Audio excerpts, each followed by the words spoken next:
Comments and suggestions or from the audience or from the general public on the 2012 budget for our municipal operations. And we'll have a presentation here in a second, but if there's anyone in the public that would like to make a comment about the proposed budget, your opportunity is now. Is there anyone that would like to make a comment? Yes, sir. If you could come to the podium and we know your name, but if you would state your name and address, please. I certainly will. I'm Scott O'Malley. I live at 1024 3rd Street here in Hudson. Tonight you're going to be discussing the 2012 budget. I'm sure that a lot of work and thought has already been put into that, for which we thank you. There are a couple of items I'd like you to consider tonight in your discussion, if you would, and that is that you have cut some funding from the fire department and from Public Works.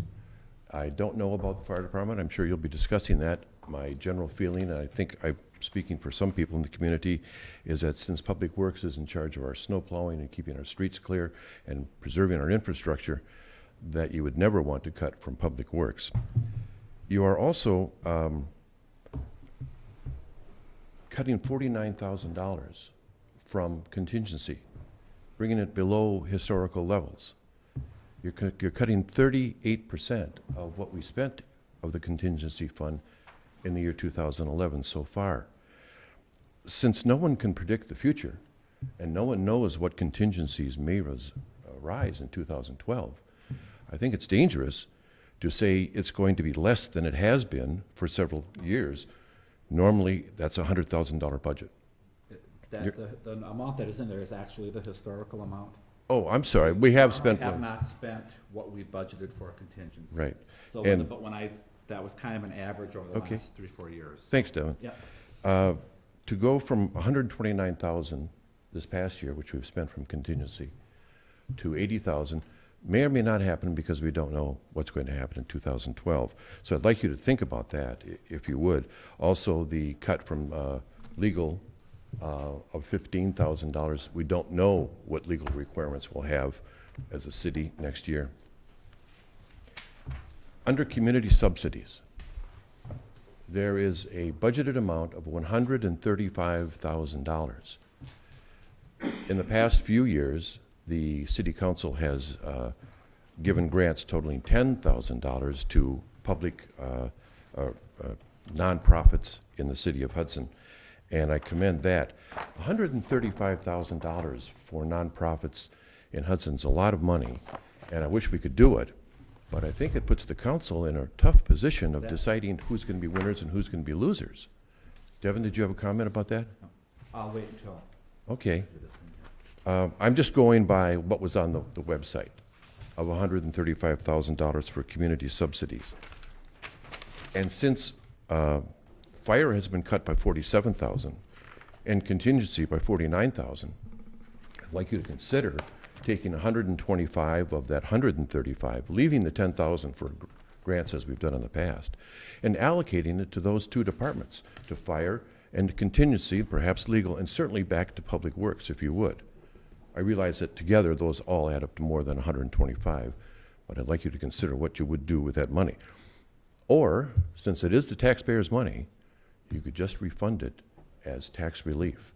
Now, $125,000 is only 2% of our property tax, but I would imagine that a lot of people would take a look at their tax bill, the city portion of it, and think, if I could reduce that by 2%, that's more money in my pocket. Some ideas for you to think about. Devin, did you want to address anything I said? Or? I'll do that one all. Okay. I just had one comment, Mr. O'Malley. We are not cutting Public Works. We are increasing the budget for Public Works. Well, we're going from $1.75 million to $1.783. Well, there's a listing here of a decrease of $6,573. This says 2012 proposed is $1,783,000. Last year was on the budget was $1,755. So that's an increase. Well, it's certainly something for you to talk about during your discussion tonight. Thanks for giving me the time. Thank you. It sounds like maybe some discrepancies in the different documents. Here we go. I'll have to look at that. This is what was So- published. Okay, first off, a couple of things. The public hearing notice, these are general expenditure categories. So public works would also include recycling, it would include some other things, not just technically the public works budget. In reference to the question on the community subsidies, that includes the contribution that goes to the Chamber of Commerce. That isn't just the grant money. So that's, anything that comes out of the room tax money goes through that community subsidies budget. So that's, that $135,000 is the room tax revenue in, room tax revenue out. It's kind of an in and out. So there isn't $135,000 going to nonprofits or whatever. The chamber is included in that, so. That's been that, we've done that way for years. Whatever we take in, we usually send back out. And that number has varied from year to year. May I ask a question about that? I sat down too soon. Has an allocation been made to the Chamber of Commerce for No. tourism for next year? Right now, it is all in unallocated, just the amount Right. is in there as a holding. Right. And they have not come to the council to ask for any money for next year? No. Okay, so there is $135,000 Mr. Mayor, this is typically a unallocated. public hearing where we don't have conversation. So sure. I would, if you have Thank you anything for your else. time. Yes. Devin, would you Sure. put up on the screen, please, here? What I've done is kind of done more of a major category summary thing as opposed to the detail you have in your budget, just for the general public. The detail that's on some of your sheets I thought it'd be too busy. So what I tried to do, here's the revenue, and I tried to break it down into little portions, just to show where we've had increases and decreases.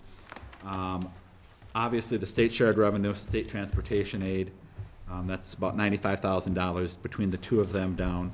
We're also, with the recycling grant, the way the decision was, some discussion was made about the leaf and brush pickup, so there's been an adjustment there. The fire contract is down because the agreement was made in the second year of the contract that it's half of the funding is based on valuation, half is based on fire runs. So that was just a 2-year transition. So overall, the revenue is down 2.15% from last year.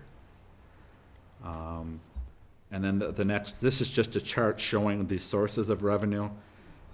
Almost 67% is property tax.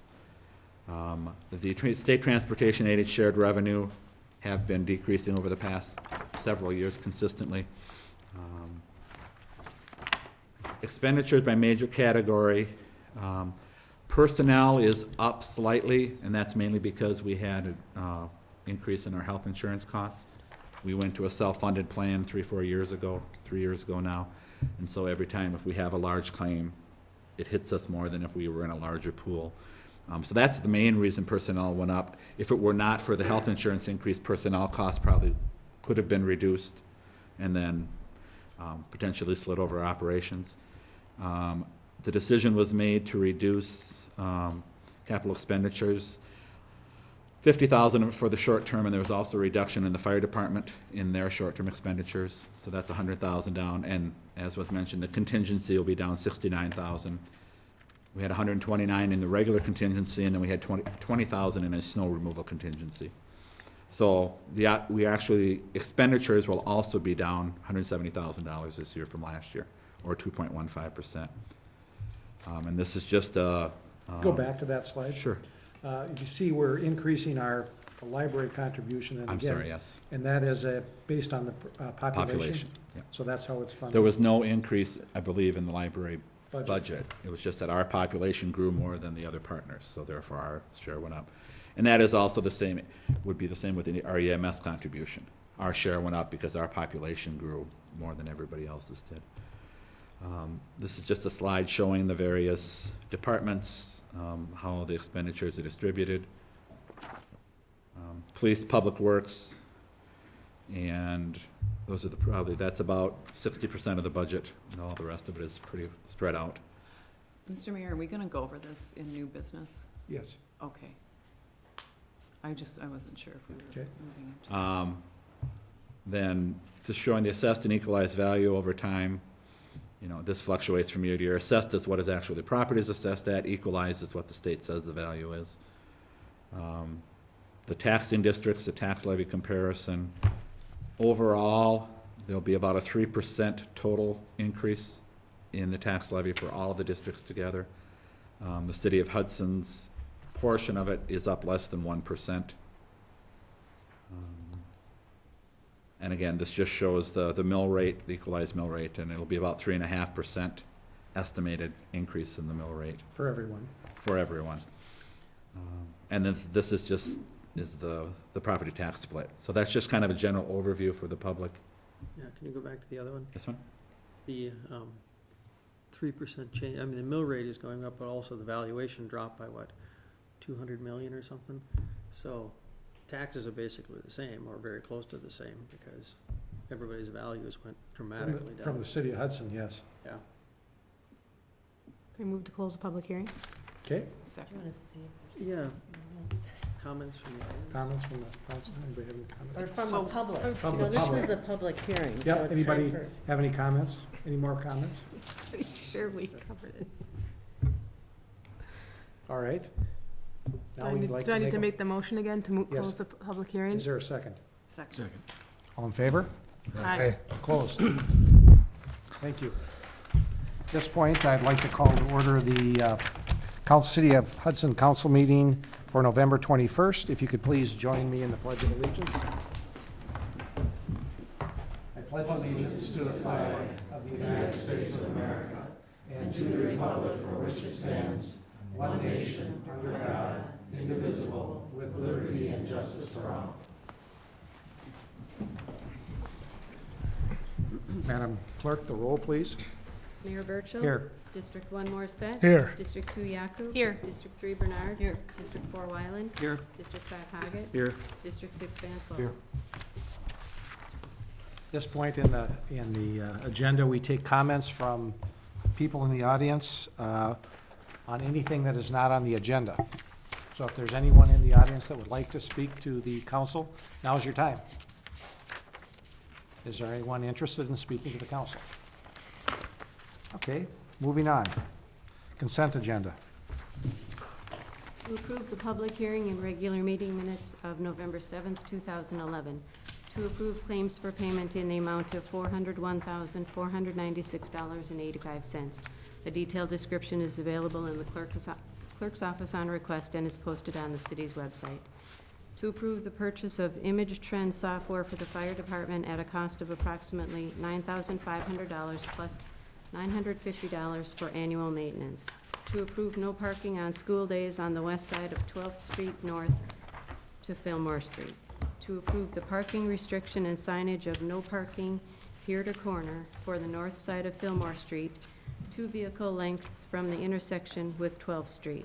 To place on file the quarterly report of the water utility director, the semi-annual report of the IT coordinator, the monthly report of the finance officer, the November 8th, 2011 minutes of the Public Utilities Commission. Move for approval. Second. Roll call. Wyland? Yes. Bernard? Yes. Morset? Yes. Yakub? Yes. Haggett? Yes. Vanslo? Yes. Next item on, the application for license was not included in the consent agenda, I believe. Correct? Do you have a copy of that? I don't have it in front of me. I thought that would be on consent. Randy has one, so. Mr. Mayor, I recuse myself from that as well. Okay. What we have is 3 individuals approved for regular operator license from November 22nd, 2011 to 6/30/13. Ryan Hilke, Roxanne Kopp, and Sophia Liani. Move to approve. Is there a second? All in favor? Aye. Motion carries.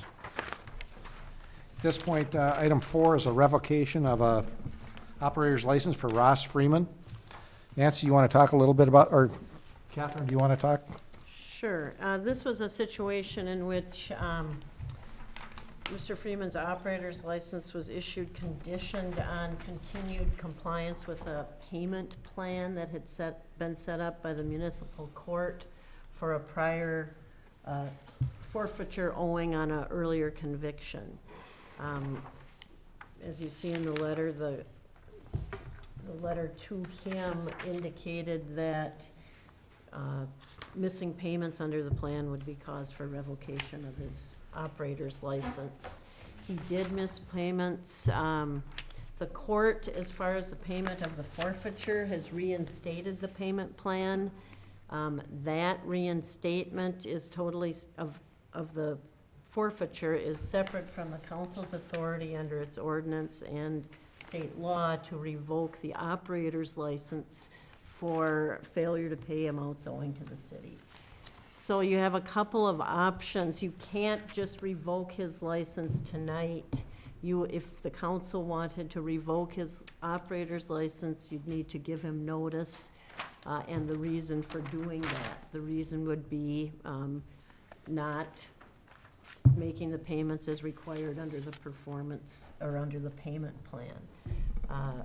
Another alternative is that you could decide, okay, we'll go with, the payment plan, but you've got to make the payments, and if you don't make the payments, your license will be revoked. Either way, however the council decides to proceed, there will be some sort of written notice to him after this meeting, notifying him of the council's decision so that he can be aware of it. And then, depending on what happens, there will be if there's not compliance with a performance plan, or if the council decides that it wants to revoke, I keep saying performance, I mean payment, revoke his license, the council will need to give notice of that fact.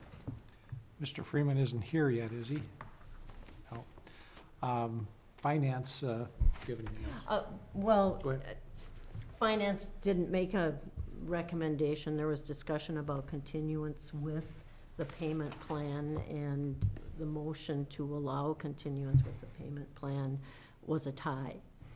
And so that motion failed, but that was what the discussion was at Finance. So essentially, the court can revoke the It's- license if No, he no, doesn't- it's not the court us. revoking the license. It's a function of the city's ordinance, and the city council would revoke the license, if that's what the council decides. If you decide that tonight, we'd need to give them a letter stating that, and give him an opportunity, a date and a time where he can come and speak to the council, either disputing his missing payments or whatever he wants to say in that regard. Or But pay he- it. Or pay it, yep. So he's renegotiated a payment plan with the courts that they're happy with For payment of for the payment of performance. forfeiture. If he loses his operator's license, he won't be able to work. We don't know that. We don't know what his employment situation is. I assume this is his employment. He may have multiple jobs, we don't know. Right. But if they're all as servers, then he couldn't work any of those jobs. In Hudson. I think Mr. Freeman's been given a lot of chances and a lot of opportunities, but since the court has apparently some information, which they made a decision to go back to the payment plan, I'd like us to consider the court's opinion here and support the court opinion that says the payment plan appears to be a just agreement at this point in time. But I would like to say, if he does miss a payment, that we would take the license at that point in time. But at this point in time, I would go with the court's decision. I'll second that.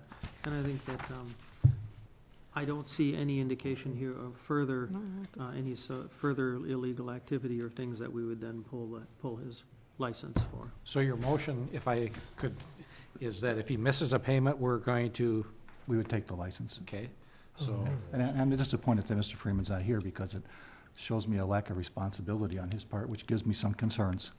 But I am willing to support. we've got a motion and then a second. Yes, Can I ask a question first? certainly.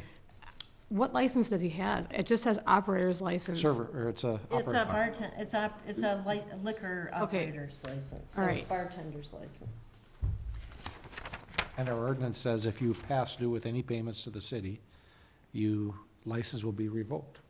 Right, and Well, says, it really says it's not issued, but it was issued in this situation contingent on his compliance. At that time, he was in compliance with the payment plan, and so it wasn't considered outstanding, but he is not in compliance at this point. we and so issued he's- it based on compliance, That's and now my he's out of understanding. compliance? Yes. Correct. So if we issued something based on compliance and they go out of compliance, one would think that we would have to follow through with our words in the first place, which would be that we should not allow this to move forward, so I'm just, But Well, technically, you now have that he's discretion. renegotiated his payment plan, he's back in compliance. with the court, No, The court, not only with with us. respect to payment of the forfeiture. this is Not we're with two respect separate to- entities. yes, correct.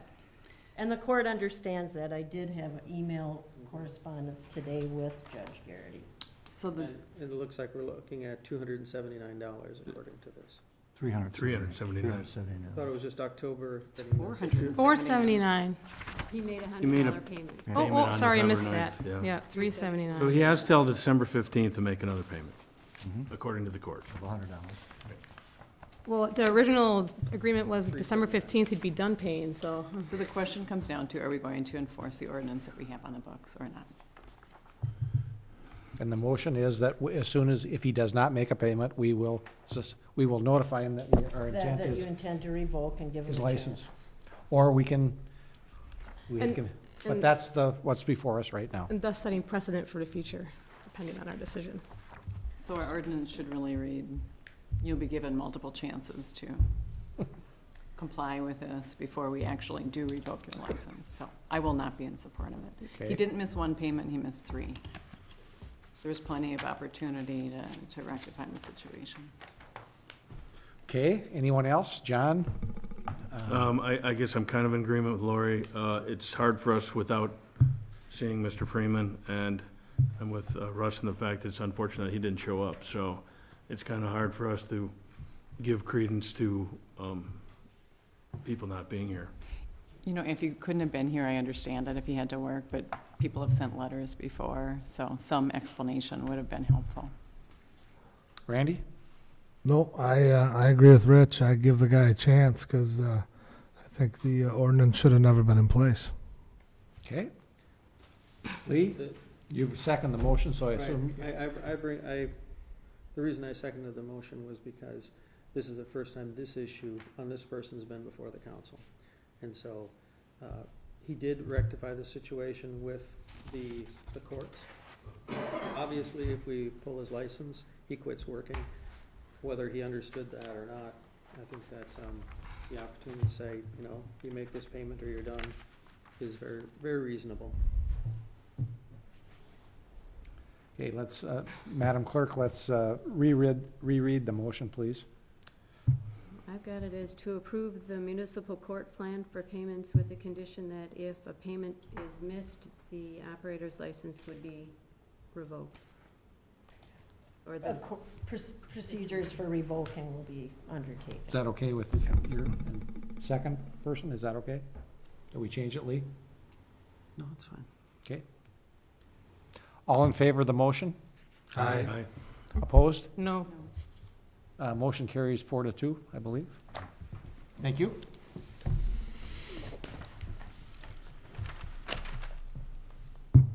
Item 5, review Hanley Road LLC U-Line City of Hudson Development Agreement. Mr. Darnold.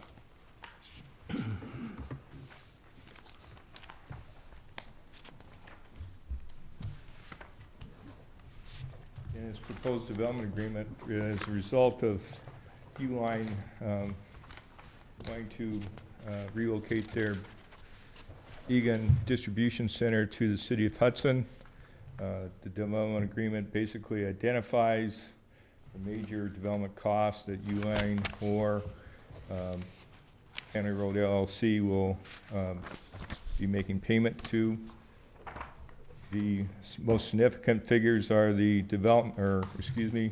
are the impact fees, approximately $1.2 million, of which substantial credit for storm sewer trunk impact fees will be given to U-Line if they develop an equivalent stormwater system on the 64-acre site.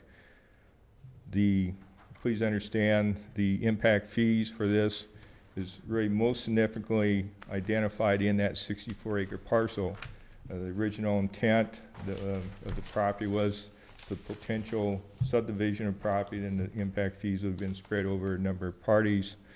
There is a delay of impact fee payments based on a two-phase development scheme. It'd be about $160,000, which once the second phase of the development is, they apply for the building permit, those will be due payable at that time. So that could be 3 years out.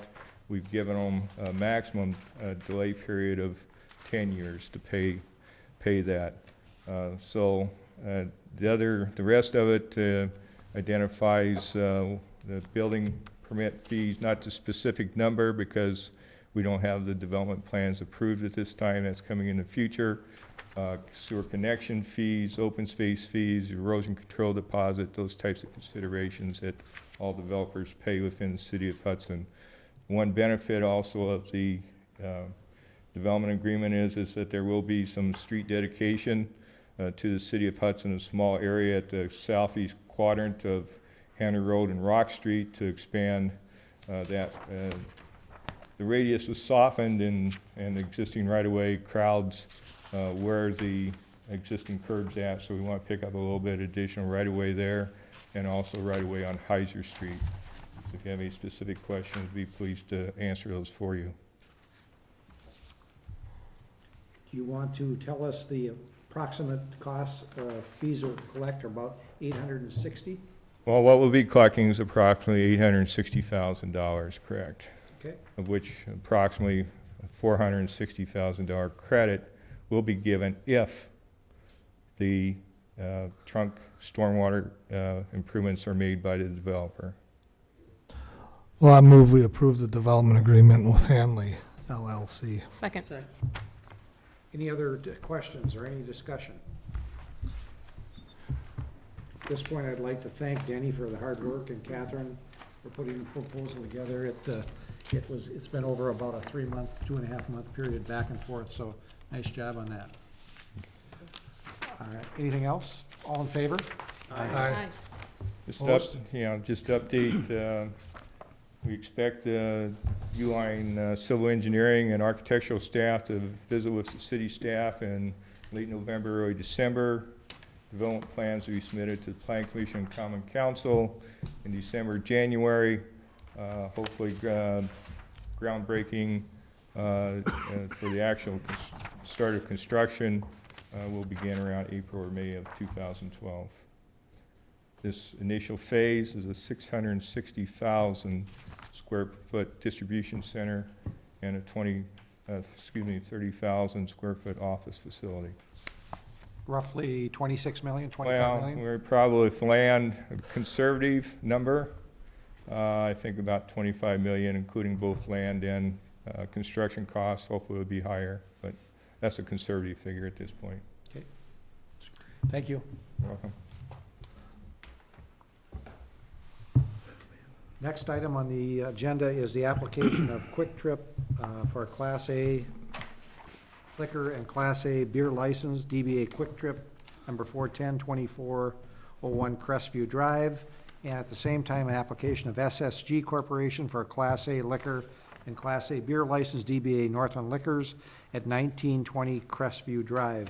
We have one application, or we have one liquor, Class A liquor and Class A beer license available, and we have two applicants. Mr. Mayor, I'd like to recuse myself from 7 and 8. Okay, thank you. We had finance discussion at finance with no recommendation, and so we thought it would, I guess the recommendation is we'd like the full council to hear it. So at this time, we will bring up, last time we went on, what's the order on the agenda? So Mr. Ring from Quick Trip, you're on. Thank you, Mayor. City Administrator, members of the City Council, appreciate you guys allowing us the opportunity to speak to you about our application for Class A liquor and Class A beer license tonight. Here with me tonight, our district leader, Rita Jackson, our store leader, Tom Verling, and our assistant store leader, Matt Barr from our Hudson store. Ask any questions of them or myself after we conclude our presentation. I know you have the application in front of you, so I'll just be brief in highlighting and summarizing the contents of that application. Before I do so, I thought it'd be worthwhile to just give you a little background on Quick Trip. We're a privately held company based out of La Crosse, Wisconsin. We're owned by the Don and Lavon Zillow family, their 3 children and grandchildren. We operate about 235 stores in the state of Wisconsin, about 100 in Minnesota, and about 40 in the state of Iowa, tri-state area. We are about 80% vertically integrated, meaning we produce 80% of our own products and ship them fresh every day to our store locations. To give you kind of a sense of the culture of caring that the Zitlow family has created within our company, they, through their generosity, give back 40% of the pre-tax profits back to the coworkers of the company, not after-tax, but pre-tax profits. In addition to that, through a convenience store investment program, any coworker that's worked for the company for longer than 5 years has ownership interest in any real estate or stores that have been paid and owned free and clear. So it's just another vehicle in terms of profit sharing that the Zitlow family provides to our coworkers, which they would certainly extend to any new coworkers that we would hire within the Hudson market if we were successful in securing a liquor license application. In terms of the application itself, if we were successful, we would construct a 700 square foot addition to the east side of our existing building. I know you have the site diagram in front of you. If, in addition, we would be hiring 5 to 6 coworkers, 1 full-time person and 4 to 5 part-time coworkers. Our total investment in the project would be $1 million in addition to the 700 square foot addition. Would be doing a complete facelift of the exterior, rebricking the entire exterior of the building, completing a complete interior remodeling. And in terms of that $1 million investment, obviously one of the criteria is, does that add to the tax base? So we feel strongly that it would, in addition to creating the 5 to 6 jobs. We do have before you our alcohol and tobacco policy, which our coworkers are well trained in. We have 2 checkpoints within each month where we have people come through the stores. The coworkers do not know who they are, to make sure that we are not selling alcohol or tobacco products to underage guests of our stores. There's strong disincentives that if our coworkers don't comply with it, that's listed in page 2 of that policy. So we take that very seriously. We have a very strong track record in selling alcohol, not only in other locations, closest probably proximity-wise is New Richmond. We've been selling alcohol in that location for 5 years. We sell alcohol in the majority of our stores, have a strong track record of compliance and working with those communities as well. So we're very well versed in selling alcohol products, and would certainly do the same here in Hudson.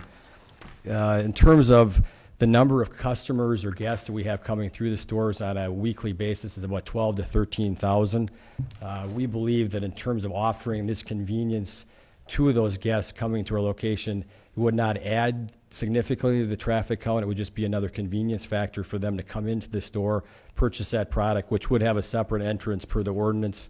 And we would also be constructing this store addition within the 90-day requirement itself. We would be asking for a building permit within 30 days with construction to be completed 60 days thereafter, with the exterior and interior modeling not being completed within 90 days, but being in parallel at the same time.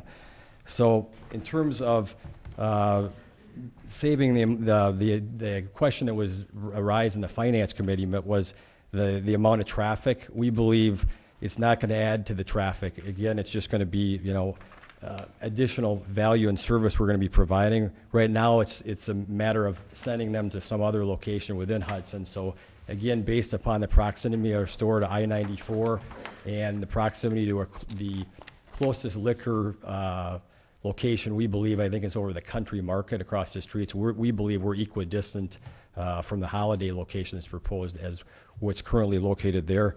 We also think that it's more of a fairness, equity standpoint, too, that was pointed out earlier. I know SSG is a very well-run company. We have a high degree of respect. They're good competitors. We just believe that we would strongly ask that we be given a chance to grow our business and secure that liquor license as well. So with that, we believe we're creating additional jobs, tax increment, and are well-positioned to grow our business and fully comply with the ordinances in the city of Hudson. I look forward to working with you. So with that, I'll certainly entertain any questions for myself or any of my colleagues that are here with me. Anyone have any questions for Mr. King? I think you had mentioned earlier about your links to tourism and tourism information. Yes, thank you for mentioning that. Yeah, I apologize, I forgot to mention that. Yeah, we've had ongoing discussions with Kim Heineman and the Hudson Chamber of Commerce and Tourism Bureau, and actually with the Department of Tourism itself, to not totally replace, as was mentioned, obviously the Tourism Information Center is located on 994, but to supplement that in terms of adding additional literature. With the new addition of the store, it would allow us to add another 8 to 10 feet of racking to provide additional tourism information. As Rita Jackson, our store leader, mentioned at the Finance Committee hearing, we would certainly be working with the Hudson Chamber of Commerce and Tourism Bureau to train our employees so that they're well educated on what attractions or highlighted tourism events are going on in the area, so that we can direct residents in the city or guests or tourists to those locations, so that we can help partner with the city in that event. Could you go over again, I was just looking for the number of employees you expect to add? Yeah, about 5 to 6 new coworkers. One would be full-time, and the other 4 to 5 would be part-time. So probably if you did a full-time equivalent, it's probably roughly 3.5. Any other questions? I have a question. And I don't know if you're going to be able to answer this, or if Chief will have to, or Catherine, but the operating licenses, because it's going to, if this were to get approved, it'd be the first time we would consider having a liquor store with a gas station, or even with a grocery store in Hudson. So the thought is, is there going to be, how are you going to control who has the operating license, the employees there, the operating license? I'm babbling right now, sorry. No, we'll have a separate entrance and obviously have a separate counter there in terms of administering the. Are they going to be cross-trained? Is there going to be, are you going to have to consider how many people are going to be licensed? All of our coworkers that work in that establishment they'll go through the same tests and everything else that Matt has went through, and everybody will have their operator's license. And So we have that already at River Falls and Riverton. So even the gas station employees? Right. Okay. Any other questions? Thank you. Thank you. Appreciate your time. Mr. Nordstrand.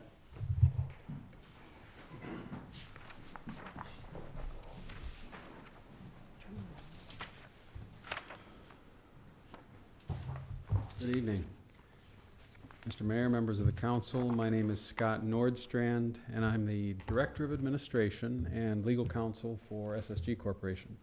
My office is across the parking lot here in the basement of the 2nd Street crossing. We're pleased to be here tonight to talk about the possibility of acquiring another liquor license for SSG Corporation to operate a Northland Liquors store. You've seen pictures, I think, in our application of what our brand looks like for that. We took pictures of our Roberts location for you because that's one of the newer stores, and that's what we would model this after. Slightly larger than Roberts, but that's the look we would go for. We think that we're uniquely positioned to do a good job at this for you and for the citizens of Hudson and those that shop here. We started business in 1971. Just a couple of years after that, the headquarters was moved to Hudson over the old Sandine Agency on Main Street. A high school job was cleaning the office for my uncle. That's what I used to do. So I'm pretty familiar with SSG Corporation from the beginning. We have 4 stores now in the city of Hudson, 1 Northland liquor store, 3 gas stations, and the store on the corner down on 2nd Street has been there since what, Gail, maybe? 76, something like that. I helped my grandfather build that store. I was down there with him, and I didn't have much of a job, I will say. I filled the gas tank, I think, with sand for a few days. But anyway, I was a young guy. SSG Corporation employs 400 people in Minnesota and Wisconsin, or a little less, and we have 65 of them in the city of Hudson working. Obviously, adding another store will add people. We think it's about the same as what the folks from Quick Trip have said, full-time equivalent of about 3 people, maybe a little more because our store is a little larger footprint, but we think about 3.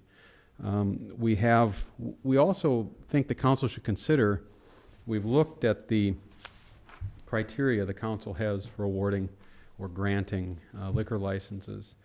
And we think the economic impact is twofold. for adding a store to our chain of 39 stores.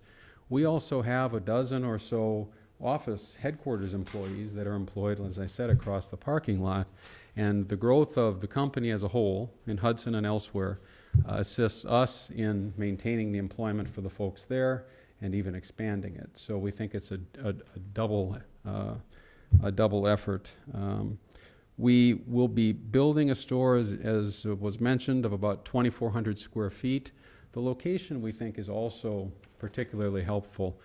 It's on Southside Center, which is on the south side of 94, adjacent to the Holiday gas station that we operate there in the strip mall. We would put the liquor store in the far end of the shopping center to minimize traffic issues because, as you know, if you've been there around lunchtime, there's a lot of traffic in our station and at the Subway store, and this would move it down to the other end of the shopping center. The access on and off Crestview is obviously very good. It's busy, we know that, but it's very good access, I think. One could argue that it's better access than the Quick Trip location. The footprint will be a larger store. It's also vacant space. It's space that was has been vacated for some time. I think you might recall not too long ago, Mr. Movies was there. They've closed. And the economic downturn has caused some folks to go out of business, and we think it's a good opportunity to add a high-value tenant to a very visible place on 94 for Hudson and for SSG's benefit.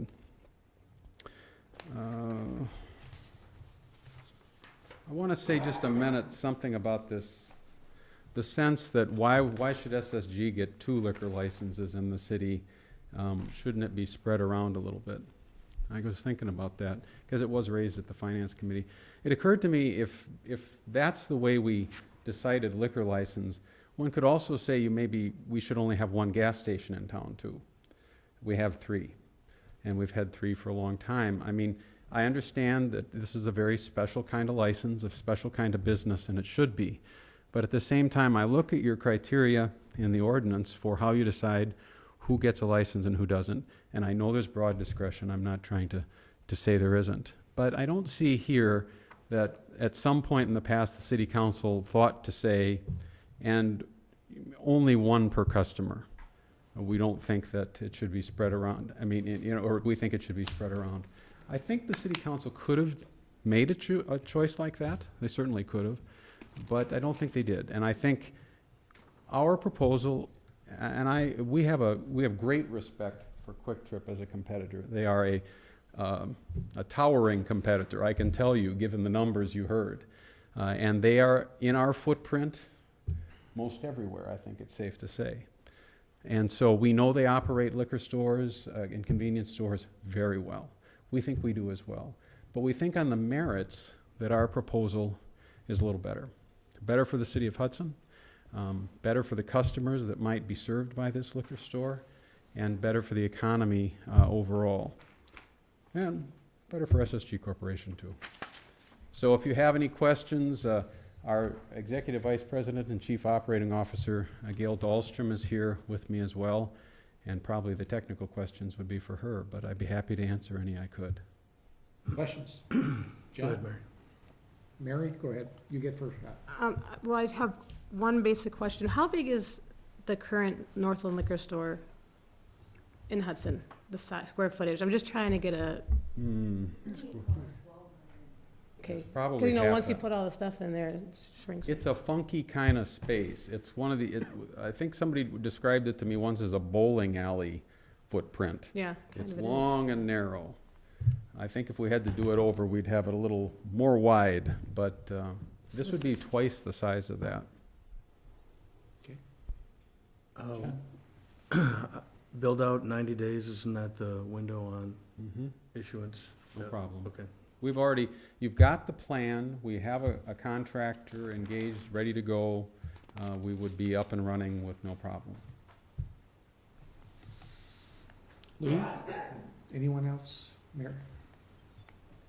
I was just wondering kind of what the parking looks like in this, I'm sorry, I'm looking at the, I have another question for the other plan, but no questions here. Okay. Did you want to ask the other Yeah, I was just kind of trying to Thank you. visualize the Thank you. parking. Mr. Ring, you can come back. Mr. Wyland has a question for you. What? Okay, put read on it. Rita Jackson. Yep. I was just kind of visualizing the space up there and adding the additional traffic through there and parking. What, do you have any concerns about how you'd handle that additional traffic? Well, like we said earlier, we may add some customers or some traffic, but we anticipate right now it's gonna be more of a convenience for our current customers, so they don't have to go to another stop, because we get that request quite a bit. But as far as the parking spaces, we do have currently 26 parking spaces. When we have 28, the expansion would take 2 of those parking spaces. So we're only losing 2 parking spaces. Okay. Anything else? Thank you.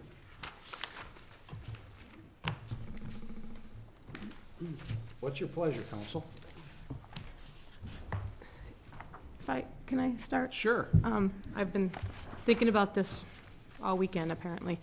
But I have some bulletproof thoughts between finance and now. One of the questions that Rich brought up in finance was the giving 2 licenses away, and I don't think that we should look at that. I agree. I don't think we should look at that as a consideration. I mean, we do it with restaurants in town, so it's not like we've never given 2 liquor licenses out to the same holder, you know, so. And if we had 4 licenses available, I wouldn't have a problem with giving SSG 2 either. Well, I'm just But we saying only it's, have one available, it's so. one of those, you know, things. Another thing I was thinking about is that as much as I mean, I think Quick Trip is a great organization. I would lean more towards having Northland come in or SSG, because it is a vacant spot, right visual from the highway. I mean, it's inviting to Hudson when you see that there's actually stores that are open and not stores that are closed. I think that makes a difference for people. I think the size of the store is going to be twice this, you know, more than twice the size of the Quick Trip store. I think that we are going to set a possible precedence, almost like a Pandora's box, if we start to have liquor stores with connected to gas stations. And, you know, granted, these liquor licenses don't come up often, but businesses go out of business. So another license could come up. You never know. So my thoughts are just basically, I've always been a fan of trying to fill our vacant parcels that we already have in Hudson. And this would be one way to fill a vacant parcel. So. Okay. Anyone else? Comment? Well, lots of things to think about here. I'm kind of with Rich. We have 5 liquor stores currently in the city of Hudson.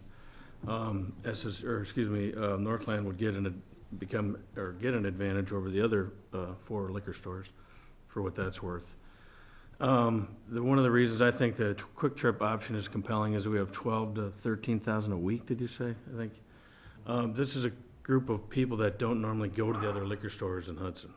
We're capturing a whole other group of people that come through every day. They're busy all the time. It's nonstop. So this is a revenue stream we're not normally taking advantage of currently, because we're not, I don't think they're necessarily running over to Chiconi's or other places, so that this becomes, I mean, as money comes into Hudson, you know, we eventually benefit from some of that revenue. I like their presentation, and since they're already in a public place, and if you ever stop by the Quick Trip, I occasionally get gas there, you see people from all over the place. This is kind of like the stop coming out of Minnesota, et cetera, that people hang out. So it just seems to make sense from a business standpoint that we would continue to kind of help collect and get things that currently isn't there. I also tend to agree with you that I don't want to penalize SSG because they're here and have a good business model. I think, to me, that it becomes apples and oranges, because it's a different group of people that will be coming to that store versus the one over there. I think it'll be more local. I guess that's kind of what I have to think about that. Okay. Lee, anything? Maybe. Yeah, a couple of thoughts. I do like the idea of, I like the idea of filling out, adding a business to town, adding like in the mall, we've got an empty space. I know people can buy liquor anywhere and drive anywhere. Maybe this is just my thought, you drive up, you buy it, and you leave. Just has a little bit more of an issue for me than you go to a liquor store to buy something. I mean, I don't particularly like the idea of merging those two concepts. And I know they do in every other city, but if we don't have to, I don't think we should pursue that.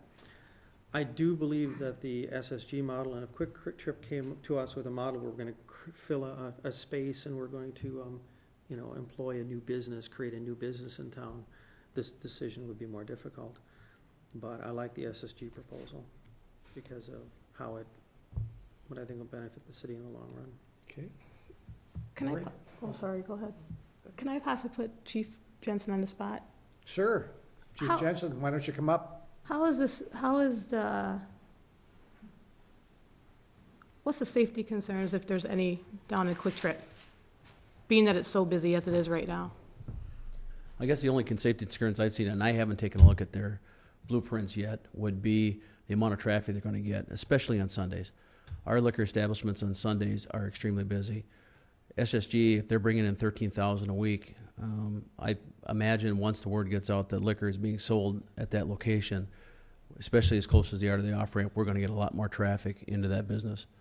And you've got McDonald's right next door, you got people crossing through the parking lots. I can imagine that parking lot is going to get much, much busier. And already you've gotten rid of 2 more parking spaces, so people are going to have to start parking somewhere else. That would be my concern in regards from a safety standpoint. I guess I haven't taken a look at the blueprint, so I don't know how they got their business set up and so forth. But also, I think if they're going to have a liquor establishment there, they're going to be putting out signs saying that there's going to be liquor available there, so you're going to have more people being able to stop. So I do believe that business is going to get busier and busier as it goes along. Something else, at safety, we talked about the concerns about that stoplight there. We already have terrible congestion. That's why I brought it up, because we already have an issue with that, that we can't find resolution to yet. Okay. Thank you, Chief Jensen. I'll make a motion, if I Okay. may, Yes, you may. to grant the license to SSG Corporation. Is there a second? Second. Any discussion? Any more discussion? Do you want to give some basis for your motion? Just the concerns and so forth? Do I need to go through my bullet points again? No, well, I think, it's nice to fill, based on the fact that we could fill up a vacant lease and, better traffic flow and maybe, a little safer for, the citizens around the area. I mean, there's,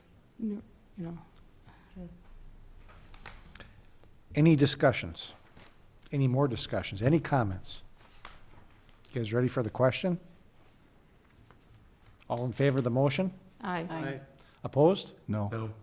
No. Motion carries 3-2. Thank you.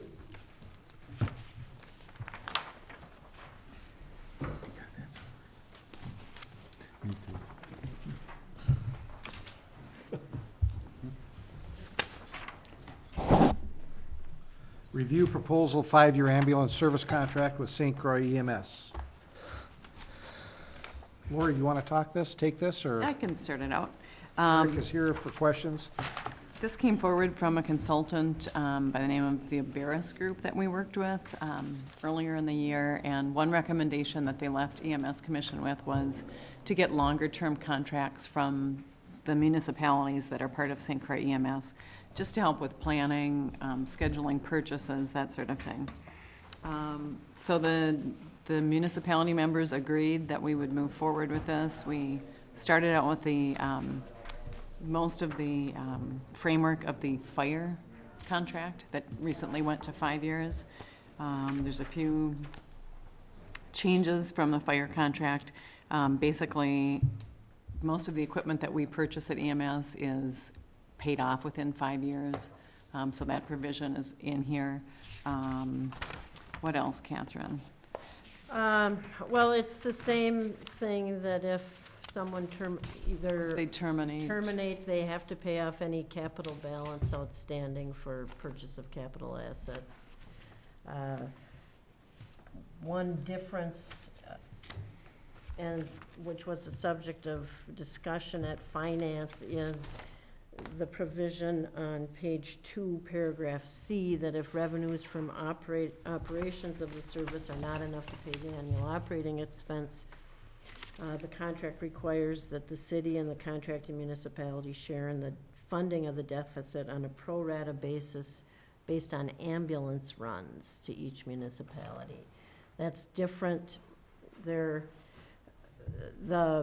assessments are per capita assessments that based on population that each contracting municipality pays. And it was brought up at finance that Hudson gets a disproportionate number of runs because of its transfers to Hudson Hospital, and you'll have to help me out with this. From Hudson Hospital to the Twin To the Cities. Twin Cities, which counts as a Hudson ambulance run. And it kind of unfairly or distorts Hudson's share of the ambulance runs. So, in that regard, the recommendation from finance was to change the contract to exclude those transfers from Hudson's pro rata share or from Hudson's ambulance runs. So they would not be considered as part of Hudson's pro rata share for funding the deficit. Why is this contract so much different than our fire department contract? Because there we're talking about half of runs versus Yeah, costs, and we don't do that. I mean, so annually, we just charge a per capita fee Correct. based The on fi- population. but I'm just thinking about, we've been trying to negotiate different contracts that kind of provide the same type of service in different ways. Is there an advantage here to treating them both the same way? Fire doesn't go to St. Paul or Minneapolis Yeah. or, No. Rochester, or, they're, right, it's all Well, right and here. EMS is a revenue producing enterprise, and so it is different from the fire department in that regard. That's a good point. Thank Can you. we make it very clear, Eric, to the public watching that we're not going to stop taking people on emergencies? I mean, I think we're forgetting about that aspect of what we're talking about when we're talking about the contract and the bylaws. We need to make sure the general public realize they're still going to get their service. Yeah, Well, no. definitely. This is just contracting with the municipalities as a whole for service. This does nothing to curtail any type of response to anybody or any request that we have. So, I'm sorry. It's just trying to share appropriately, The divvy up the cost. funding and the cost. Absolutely, I understand that, but for Yeah. general people, Yeah. the way this sounds, it would, Mhm. So, Right. Yeah. this is only in the case of a deficit. Mhm. And we're saying that we would just like that formula to change so that any transfers, any non-emergency transfers we do from Hudson Hospital aren't included in the Hudson's share of runs for that year. Makes So- sense. So how do they get paid? It's gonna come out of our, No, as we figure the deficit, we will not charge those to the city of Hudson. so where? It'll where do still we be the charge? same agreement. We still get we still charge, but it won't If come there's against a it. deficit of $50,000, for example, and then it's split up based on the number of runs, Right. the hospital runs won't be included in that, Is- so. They won't be included in the total. Is it not, no, 100%. is it not possible, just because I'm trying to understand it completely, is it not possible to charge per the address? So if the city of, if we had a Hudson hospital run come, and it's from someone who lives in the town, we can't charge to the address, and the town ends up picking up the share of that cost? Well, I think the problem that comes in is we transfer people from Hudson Hospital from St. all over, Paul, you know. Stillwater, Menominee. Okay. Menominee. So, okay, So they might get hurt on the street Oh, here so and they- transferred to their hospital. Yeah. Okay. So I think it's cleanest really to just exclude those calls from the total and then determine percentages based on that new total. Eric, what do you think about that? I think it sounds very reasonable because if we exclude the hospital, it gives us a true picture of what we do as far as a 911 system. So Okay. So with that change, I would move for approval of the new contract. Second. Any other discussion? All in favor? hi. Aye. Motion carries. Just Thank you. so you're aware, this contract will now go out to the other municipalities, this change, Yeah. it will be different. It's not what the EMS Commission recommended, but they Right. understood that it would be up to council, and so we'll just have to see what the other municipalities do. Just as a comment or addition, we loaned the money for the new ambulance, and again, the part is we don't want people bailing on us, and we're basing our equipment needs on everybody together, just like we did on the fire contract, so same thing with the, I guess they took that out of operating the new response vehicle. Okay. Update on projects. He's been waiting a long time, but I think he's available. He bought a prop He brought a tonight. prop. I'll see if I can get my agenda item moved up further. I think we probably can do that, can't we? No, it's very interesting. I'll be brief in that the public projects, for the most part, have wrapped up for the year. I did want to show that we had a catch basin put in by the bathhouse parking lot, and it's got about a 6-inch by 4-foot opening. And it's fairly sizable, and to prevent beach toys or other small items from going down there, we don't need that much capacity, so we had aluminum plate built, and we're going to put it on the face of that. And so we're going to donate that to the city. What's this now? Where's this going? On the face, a catch basin opening right in front of the bathhouse. Okay. On the steps. So make the opening a little smaller. And plate of aluminum. That's cool. And All right. Zappa Brothers is going to That's your install update? Now, come on. it. That's my plug. Okay. No, I just wanted to show you that. So if you see up there, that's why it's there. Okay. The other two projects, the urban forestry inventory, I believe the forester is done or almost done. She's been communicating with our GIS people about getting the information done. And then we'll have a couple, 3 weeks to get that into the program. And then she can start writing her management reports that she was hired to do. Vine Street feasibility study, we had or are going to have, I don't know if they made it out there today, some pavement corings. They were supposed to be out today on Vine Street, just doing some small test holes that shows us what the existing bituminous and gravel sections are. There aren't any as-built plans that were able to be located, and also if there's any concrete under that street or not. There was up on the other end of the Vine Street, up by the YMCA, when that project was done 10, 12 years ago. I was part of that design back then. So we'll get that information incorporated, and a lot of utility information has been marked, and then we'll hope to finish that report up here in the next few weeks. Private developments, again, there isn't a lot of information or a lot of activity going on.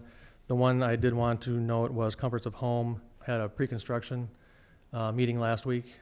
That's the one across from the post office. And they were supposed to start today. Again, I don't know if they made it. They did. They Some- did. They've got a some lot of erosion silt control. work A lot already. of dirt has been moved already.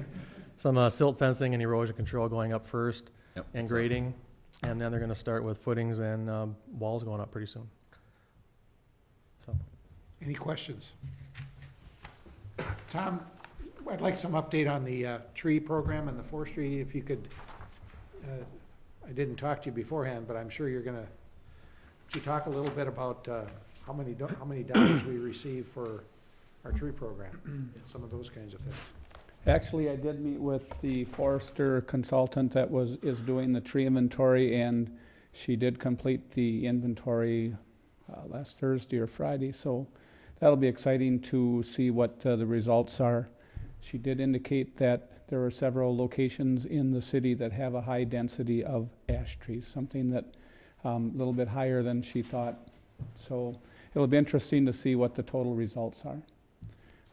We did have a tree program this fall that we promoted, where we encouraged people to invest in our tree program, where we would have donations and the city would take funds from our operating budget to match donations.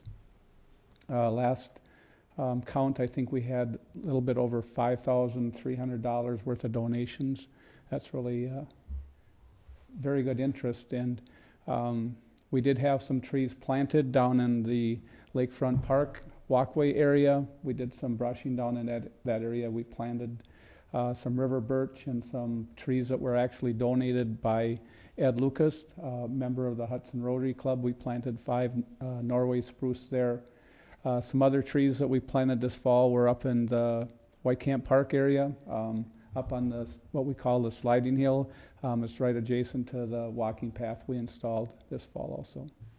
So we're doing a lot of good progress, and we're going to have some trees for future generations to come. So aren't you going to request that if anybody would like to make a donation? If anyone would like to make a donation to the Hudson Urban Forestry Program, we would certainly be willing to accept donations. Because we'll be planting trees hopefully in the spring again, correct? Yes, sir. All right. Thank you. Thank you, Tom. Thanks. Anybody have any questions on that? New business, 2012 budget, municipal operations. You want to go through this again? I don't know if there's any additional questions. There was the question before about Public Works, the information that is on the ordinance. That is more of a summary thing. That would include municipal building. And recycling and Public Works are all kind of lumped together in that. So that's where, in the ordinance, Public Works is 6,000 down, but municipal building is up 33. So that's where the discrepancy was there. I don't know if anybody has any other questions on any particular portion of it. I thought that the fire department change, wasn't that, if I read it right, wasn't that a capital investment last year, 50 grand that we're There not was seeing? correct, $50,000 less was requested by the fire department this year in their capital portion. Right. But the fire department runs a little bit differently. Their capital items, other than a fire truck, those items run through the general fund budget because we bill a portion of back out to the other municipalities. So their capital shows up in their regular budget versus. Was that a truck? Was that a truck that we It bought was the last year? garage doors, wasn't it? Oh, you're right. It was. Yes, it was the garage doors. And also, I think the part of the truck, I think it was a carryover between the 2 years.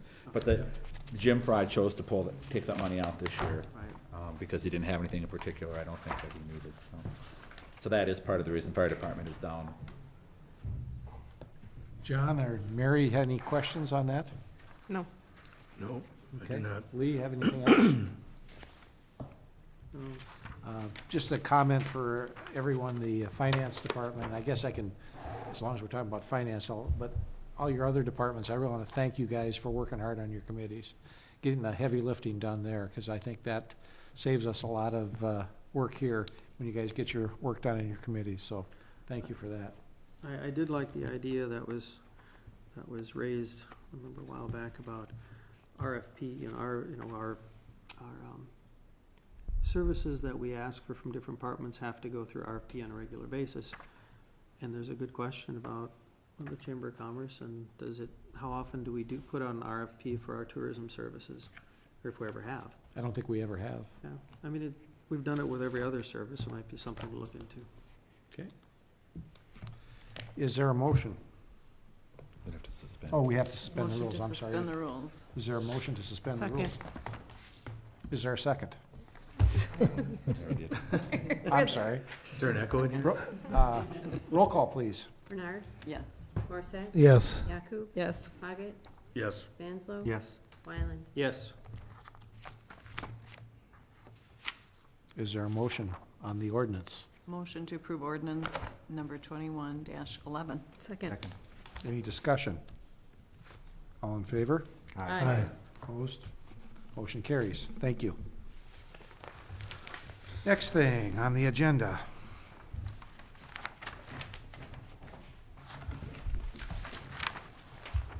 I have first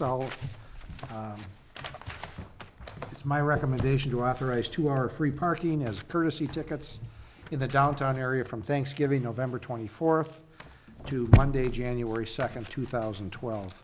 I believe we've done this for 15 years. As long as I've been. So I don't know if we need a motion on that. I think it's just a recommendation that we're going to suspend that for that period of time. Second thing is I'm making an appointment to the library board. The gentleman's name is Rich O'Connor. Rich is a Hudson resident for about 15 years.